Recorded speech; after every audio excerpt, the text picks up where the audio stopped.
Boas tardes a todos, señor alcalde, autoridades, amigos. En Betanzos non habería necesidade de presentar a Antolín Sánchez Presedo, pero como esta conferencia, como as demais do ciclo, se subirá a internet, convén dicir algunhas cousas. Naceu en Betanzos no seo dunha familia de longa tradición política, que parte do fidalgo e abogado que chegou de Aranga Ramón Sánchez Espiñeira arredor de 1840. El foi alcalde en varias ocasións e del saen dúas liñas de longa tradición política, a dos Espiñeira por unha banda e a dos Cordero pola outra. Dos Espiñeira foron alcaldes de Betanzos Francisco Sánchez Mirás, César Sánchez San Martín, César e Adolfo Sánchez Díaz e Ramón Sánchez García. E dos Cordero, Manuel Sánchez Cordero, Antolín Sánchez Baleiro e Antolín Sánchez Presedo, aquí presente. Antolín, seguindo tamén a tradición familiar, é licenciado en Dereito pola Universidade de Santiago de Compostela, máster en Dereito da Universidade Europea, máster en Dereito da Unión Europea pola Universidade Carlos III de Madrid. Foi deputado no Parlamento de Galicia de 1981 a 1997. En 1983 obtén a alcaldía de Betanzos ao gañar as eleccións municipais por maioría absoluta. En 1985 foi nomeado secretario xeral do Partido Socialista Obrero Español de Galicia, motivo polo que abandona a alcaldía. En 1987 formará parte do goberno tripartito da Xunta de Galicia como conselleiro de Ordenación do Territorio e Obras Públicas, mantendo o cargo ata 1989. Disputou a Manuel Fraga a presidencia da Xunta nas eleccións de 1993, deixou a política a continuación e regresou en 2004 sendo elixido deputado do Parlamento Europeo, cargo que ocupa na actualidade.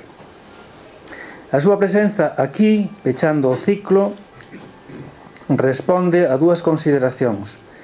A primeira, por ser un colaborador do Anuario Brigantino, e a segunda, polo feito de poder aportarnos desde a historia e desde o presente unha visión de primeira man do que supón Europa nun momento de crise xeral como o que estamos a vivir.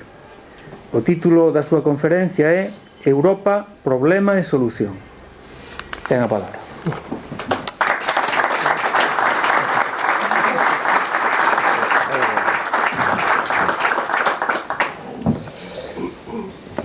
Bueno, boas tardes. Primeiro quixera agradecer ao Concello de Betanzos que me invite a participar neste ciclo de conferencias do Anuario Brigantino, agradecer a presentación de Alfredo Erias e sobre todo ter a oportunidade de reunirme nesta sala e ver tantas caras tan queridas e tan amigas. Para min é un motivo especial de satisfacción que non sempre he tenido a posibilidad de disfrutar. Hoy voy a hablarles del pasado, el presente y el futuro de Europa. Es una reflexión que a mí me parece siempre pertinente, pero que en este momento me parece especialmente oportuna por tres razones.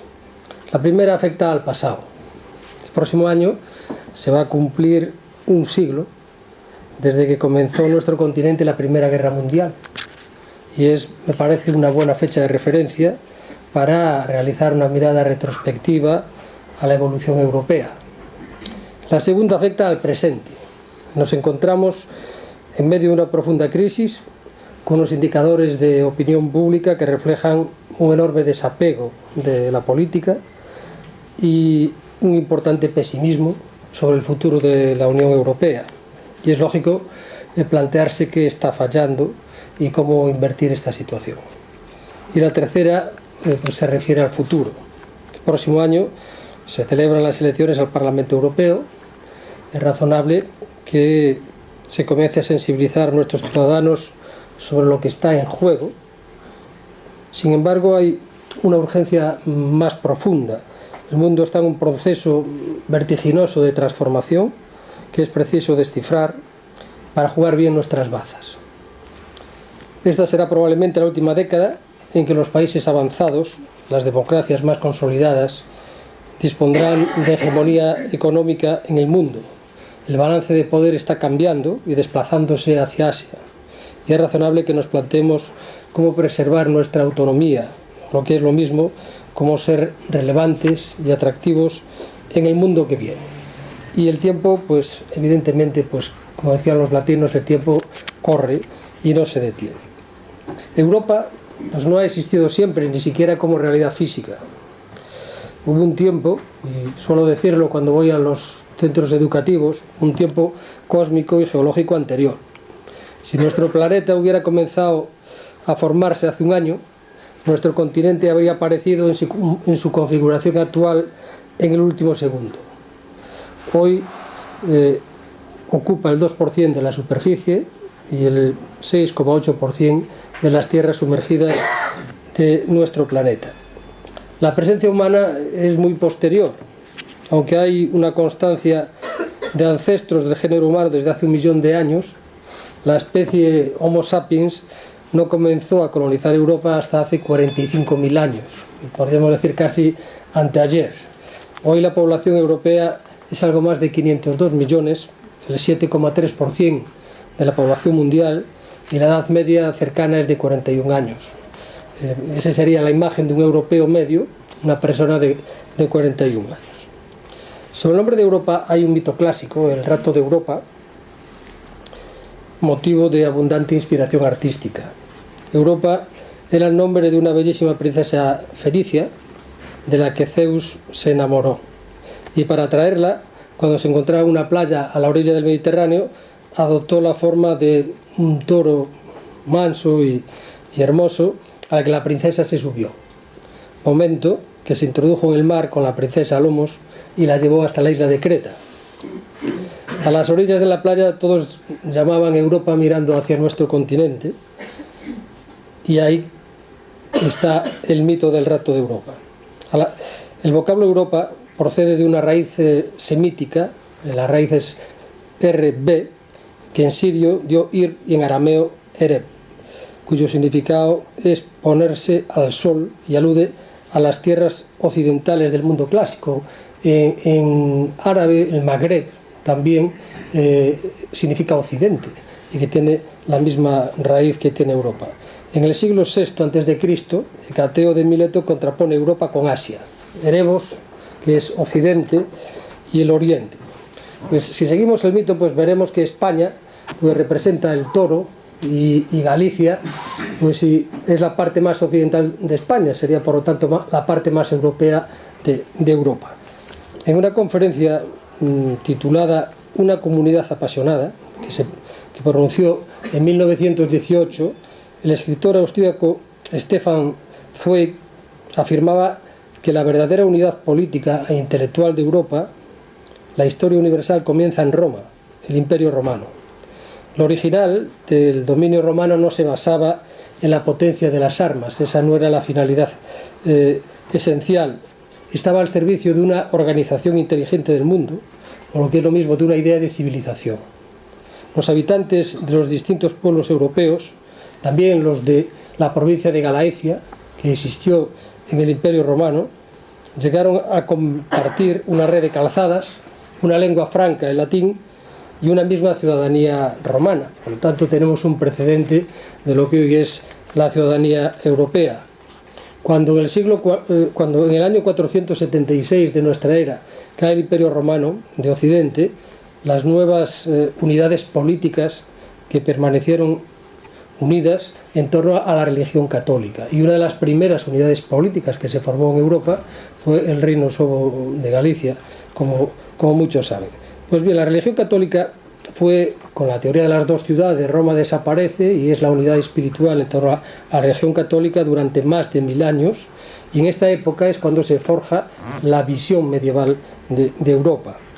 La primera nota característica es la unidad frente a los enemigos externos.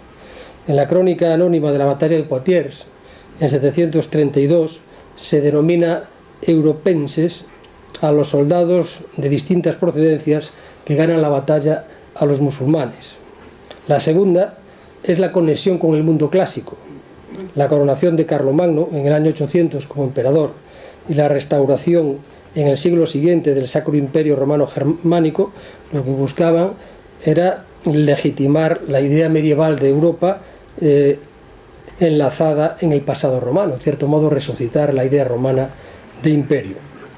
A finales de la Edad Media hay un humanista que se llama Enea Silvio Piccolomini, que llega a ser el Papa Pío II, que ve la cristiandad como la heredera del mundo grecorromano y expresa y condensa, en mi opinión, esta visión medieval. Es autor de un tratado cuyo título incluye ya la palabra Europa, se titula La Europa de mi tiempo, llama europeos a los habitantes del continente y como papa, tras la conquista de Constantinopla en 1453 por los turcos, que pone fin al Imperio Romano de Oriente, convoca un concilio en Mantua en 1454, una especie de cumbre europea de crisis para recuperar la europeidad perdida del mundo bizantino. El éxito pues es escaso y en 1464 el rey de Bohemia, Giris Bodiebrad, publica su proyecto Universitas, que propone a los reyes y príncipes de Europa que hagan la paz entre ellos y se unan frente a la amenaza turca mediante un pacto que contemplaba instituciones comunes con un funcionamiento y la toma de decisiones por mayoría. Pues bien, en la Edad Moderna, el intento de reconstrucción imperial de Europa lo realiza Carlos V y fracasa por la resistencia de Francia y el avance del cisma religioso. El Renacimiento, con su orientación antropocéntrica, consagra las lenguas romances frente al latín y abre paso a una visión del gobierno ya como una cuestión terrenal. Tras la Guerra de los 30 años, entre 1618 y 1648, el Tratado de Westfalia consagra ya los estados territoriales y confirma la transformación del papado y del imperio en entidades simbólicas pero carentes de poder real. El triunfo del principio de la soberanía de los estados territoriales es el paso de los concilios a los congresos, con participación de los estados, y el nacimiento de lo que se llamó en Europa el equilibrio de poderes. Nuevas iniciativas de dominación, el juego de alianzas y rivalidades, que es lo que van a marcar la política europea. En los inicios de la edad contemporánea se produce un nuevo intento de creación de un imperio, superando el antiguo régimen e introduciendo el Código Civil liberal francés. Napoleón Bonaparte también fracasó.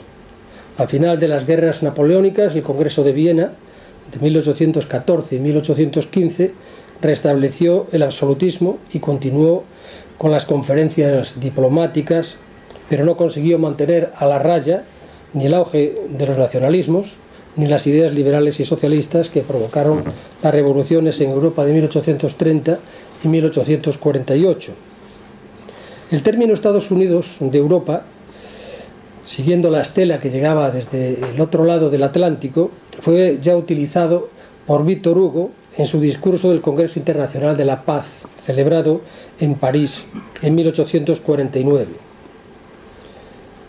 Nada más alejado de la realidad. Entre 1853 y 1856 se produce la Guerra de Crimea, con la que Francia e Inglaterra se enfrentan a Rusia y que tiene como consecuencia pues, el declive del Imperio Otomano y la desestabilización de los Balcanes. En 1871 se produce la Guerra Franco-Prusiana, la primera, que concluye con la unidad de Alemania y el nacimiento del Segundo Reich. La Primera Guerra Mundial viene marcada por las rivalidades entre las potencias centrales, Alemania, el Imperio Austrohúngaro y el Imperio Romano, con la Triple Entente, con Francia, Inglaterra y Rusia. Desde el punto de vista humanitario es una guerra total. El empleo de nuevas armas y la ampliación del campo de batalla hacen que la población civil no quede ya al margen de los enfrentamientos. Durante la Primera Guerra Mundial mueren más de 13 millones de personas y el 5% de ellas de población civil. Y en la Segunda Guerra Mundial mueren 25 millones de personas, de las que la mitad eran población civil. Esta fue la realidad de Europa en la primera parte del siglo XX. El fin de la Primera Guerra Mundial supuso la desaparición de todos los viejos imperios que existían en Europa y la afirmación del principio de las nacionalidades. La multiplicación de las fronteras y pese a las advertencias de un economista como Keynes, las condiciones draconianas que se impusieron en el Tratado de Versalles a Alemania, que llegó a considerarlo un dictat, son señaladas como la causa de las tensiones y problemas que desembocaron en el triunfo de Hitler, que condujo al fin de la República de Weimar y al establecimiento del Tercer Reich, que desencadenó la Segunda Guerra Mundial. Ni la creación de la Sociedad de Naciones ni los llamamientos del proyecto de unión de los Estados europeos en la Paneuropa, realizado por el conde austríaco Coudenove Kalergi, ni propuestas como las realizadas por el político francés Aristide Briand de crear una Liga Europea de Naciones pudieron evitar. Winston Churchill definió el periodo entre 1914 y 1945, que va desde el principio de la Primera Guerra Mundial hasta el final de la Segunda, como la Segunda Guerra de los 30 años. Su discurso en la Universidad de Zúrich en 1947 y las iniciativas que llevarían al Congreso de la Haya del Movimiento Europeo desembocaron, en el que además participó Salvador de Madariaga, desembocaron en la constitución del Consejo de Europa, fruto de un convenio europeo de los derechos humanos, un convenio a escala paneuropea. Está todavía lejos de una estructura federal, pero los Estados miembros aceptan un escrutinio europeo en materia de derechos humanos que está plenamente vigente. Los Estados Unidos también apostaron por la cooperación europea. En lugar de acoger las propuestas vindicativas de desintegración de Alemania que realizaba su secretario del Tesoro, Morgenthau, tras la conferencia de Potsdam, el presidente Truman llegó a la conclusión de que el reto más importante era contener el expansionismo soviético, por lo tanto ayudando a Grecia y Turquía con el Plan Marshall y el Pacto del Atlántico Norte, y el golpe de Estado comunista en Checoslovaquia y el bloqueo de Berlín, pues reafirmaron claramente esta resolución. En 1949, los aliados occidentales apoyaron la constitución de la República Federal Alemania con la fusión de las zonas de ocupación de los Estados Unidos, Francia y el Reino Unido, y en el año siguiente promueven el levantamiento del régimen de ocupación de la industria alemana para hacer posible el desarrollo económico. El paso siguiente era desmantelar la Comisión Aliada que controlaba el carbón y el acero, y ahí es cuando aparece un personaje como Robert Schuman, que es el que va a proponer en su famosa declaración de 9 de mayo de 1950 la necesidad de una integración europea mediante la asunción de competencias concretas para conseguir, pues, mediante una fusión gradual de las soberanías nacionales, una solidaridad entre los pueblos. Esto es lo que se recoge en el preámbulo de la Comunidad Europea del Carbón y el Acero y lo que ha inspirado el proceso de constitución europea. Desde la firma en Roma el 25 de marzo de 1957, los tratados de Roma, pues los 6 estados fundadores de la Constitución Europea, no ha dejado de crecer, lo ha hecho en contenido, en tamaño y en calidad. En esas 3 direcciones, en contenido con una mayor integración, en tamaño con ampliaciones sucesivas y en democratización durante los últimos años. La integración se ha acrecentado los compromisos fundacionales, todos conocen lo que fue la Acta Única, el Tratado de Maastricht, el Tratado de Ámsterdam, de Niza y el reciente de Lisboa, que marcan este tema. En cada una de las décadas, a partir de la década de los 70, se ha realizado una ampliación. España fue la ampliación de los años 80. Todavía en esta década que estamos viviendo, a partir del 1 de julio, Croacia pasará a ser el miembro número 28 de la Unión Europea, con lo cual también se incrementará, y la senda de la democratización ha avanzado fundamentalmente con la elección del Parlamento Europeo, la ampliación de los poderes legislativos y la elaboración de una Carta Europea de los Derechos Fundamentales en la que participó en su redacción un gallego que es Álvaro Rodríguez Bereijo y que es hoy un anexo vinculante al Tratado de Lisboa. Pues bien, cuando se aproxima a la 6ª década, el proceso de integración, y estamos ya situados en el presente, pues esa panorámica de la evolución europea, se considera como la ingeniería política más importante del siglo dentro y fuera de nuestro continente. Un continente que había sido un teatro de batalla permanente. La Unión ha preservado la paz y ha contribuido al desarrollo de sus miembros. Es hoy pese a la crisis, el área con mayor riqueza del mundo, la principal potencia comercial, el mayor donante de ayuda internacional y la más comprometida con el cambio climático. A pesar de los problemas, sigue teniendo una gran capacidad atractiva, como lo demuestran los procesos de ampliación en curso, y la demanda en el mundo de más Europa es creciente. La implantación del euro ha sido el último hito importante en el proyecto europeo. El fracaso de la propuesta del Tribunal Constitucional como consecuencia del rechazo en Holanda y en Francia, dos países fundadores, han llevado ya a plantear si existía fatiga sobre el proceso de construcción comunitaria. Antes de la crisis, además, ya estaba en cuestión la propia credibilidad económica de la Unión Europea. El Pacto de Estabilidad y Crecimiento, que establece los compromisos de disciplina presupuestaria a cargo de los Estados miembros, fueron cumplidos por Francia y por Alemania, los dos países centrales más importantes de la eurozona. La coordinación económica también fracasaba, porque los objetivos que se señalaban en la estrategia de Lisboa del año 2000 para conseguir en la década hasta el 2010 de convertirse en la zona económica basada en el conocimiento más competitiva y dinámica del mundo, pues todo el mundo sabía que estaban muy lejos de alcanzarse. Y la crisis es nuestra realidad presente. Su origen está en los excesos del sistema financiero. Algunos la han comparado al desarrollo de un virus mutante que aparece en el ámbito de las hipotecas subprime en estadounidenses en el año 2007, se transforma al año siguiente en una crisis financiera global a partir del colapso de Lehman Brothers, y tras la crisis de la deuda pública griega en el año 2009 se ha convertido en una crisis financiera europea.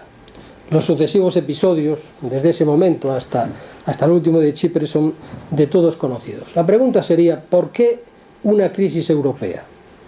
Es innegable que el elevado nivel de exposición de la banca de riesgos, el elevado nivel de asunción de riesgos por la banca europea es uno de los motivos. La banca europea tiene la mayoría de los activos de la banca mundial, y por lo tanto es evidente que tiene una gran asunción de riesgos. Al mismo tiempo, el aumento de los desequilibrios internos de la eurozona desde la implantación de la zona euro pues es otro motivo, y sin duda alguna la acumulación de problemas en algunos Estados miembros. Todo esto forma parte de la crisis europea. Sin embargo, las crisis no dependen solo de los problemas, dependen también de la capacidad de resolverlos. El pasado miércoles, anteayer, pues Christine Lagarde, la directora del Fondo Monetario Internacional, pronunció un discurso que se titulaba «Acciones políticas globales necesarias para salir adelante de la crisis». Y decía que en la economía mundial había tres grandes grupos: el de quienes lo están haciendo bien, el de quienes están a medio gas y el de quienes tienen todavía alguna distancia que recorrer. El primer grupo incluía los países emergentes y los países en desarrollo. El segundo, a los Estados Unidos junto a algún país como Suiza y Suecia, y finalmente en el tercero incluía a la Unión Europea y a Japón. La pregunta razonable es, ¿por qué la Unión Europea y los Estados Unidos están en diferentes grupos a estas alturas? La economía europea, en su conjunto, con todos sus problemas, es más grande, está más equilibrada en su comercio exterior que la de los Estados Unidos y tiene un mayor control de las finanzas públicas. Cuando se presentó la crisis, los Estados Unidos habían experimentado un aumento del déficit comercial, del déficit público y del endeudamiento privado, que se denominaba el triple desequilibrio, y el impacto de la crisis en las instituciones financieras estadounidenses fue extraordinario. No hay más que recordar las instituciones financieras desaparecidas. Hay dos razones, en mi opinión, que explican esta situación diferencial. La primera es institucional y la segunda de orientación política. Desde el punto de vista institucional, la Unión Europea y los Estados Unidos cuentan con instrumentos de política monetaria a nivel central, el Banco Central Europeo y la Reserva Federal.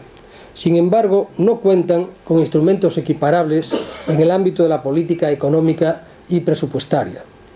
Los europeos carecemos de un gobierno comunitario que pueda adoptar decisiones económicas con la rapidez y contundencia del gobierno estadounidense. Las grandes decisiones en el ámbito de la Unión Europea se aprueban en el seno del Consejo Europeo, en el que participan 27 Estados miembros, o en cumbres de los representantes al máximo nivel de los 17 países de la eurozona, que se reúnen ordinariamente cada 3 meses, y en los Estados Unidos puede hacerlo el presidente en tiempo real.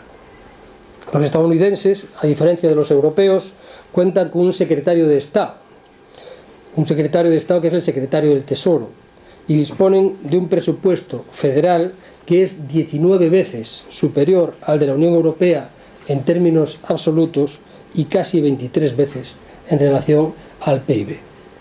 La capacidad institucional es una cuestión democrática trascendental. En un espacio europeo más interdependiente e interconectado que nunca, los problemas comunes tienen que resolverse desde una lógica común. Un enfoque intergubernamental es insuficiente, porque cada representante actúa sometido a un mandato nacional. Y como dice el proverbio, nadie puede saltar más allá de su propia sombra. Esta dinámica conduce a un directorio de facto, a la configuración de países, a la confrontación de países y a la vieja dialéctica entre ganadores y perdedores que nos lleva de nuevo al pasado. Para ganar legitimidad y eficacia hay que retomar el espíritu fundacional e ir decididamente hacia la unión fiscal y política. Cuando surgió la crisis, los Estados Unidos estaban mejor equipados que la Unión Europea para afrontarla. La Unión Europea ni siquiera contaba con los mecanismos de asistencia financiera para los países de la eurozona. Ambos, de todas formas, respondieron de manera diferente. Los Estados Unidos acometieron de inmediato el tratamiento de los productos tóxicos y la reestructuración financiera, y sus autoridades desplegaron un enorme activismo para sostener la actividad económica y el empleo. La Unión Europea siempre se pareció ir por detrás de los acontecimientos. Todavía no ha alcanzado la unión bancaria, indispensable para que el mercado reactive el crédito, y en el ámbito de la política económica ha dado prioridad a una orientación basada en la disciplina fiscal.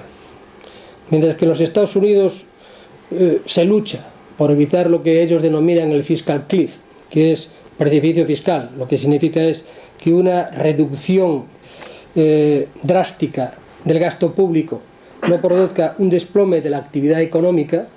En Europa existe eso que ellos tratan de evitar, el fiscal cliff, es decir, hay una caída de la actividad económica y el empleo, que en algunos países, como España, tiene las características de una auténtica depresión, como consecuencia de una política torpe de austeridad.